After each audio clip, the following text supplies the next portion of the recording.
এমন কিছু রেখে যেন না যেন আপনার ছেলেরা আপনার নাতিরা আপনার নাম শুনলে যেন লানত দেয়।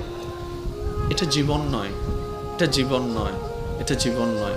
এমন একটা জীবন বানান যেন আপনার মৃত্যুর সংবাদটা শুধু আপনার পরিবারের মুখে চোখের মধ্যে মলিনতা আর অশ্রু আনবে না, শুধু আপনার আশেপাশে পরিচিতরা পর্যন্ত বলবে, আহ আফসোস, আজকে একজন নেককার বান্দাকে হারিয়ে ফেলেছি, আজকে একজন মায়ার মানুষকে হারিয়ে ফেলেছি, আজকে একটা মমতার মানুষকে হারিয়ে ফেলেছি।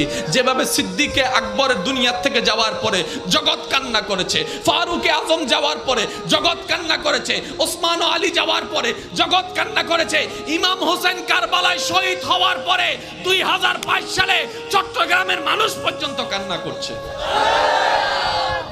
আল্লাহু আকবার।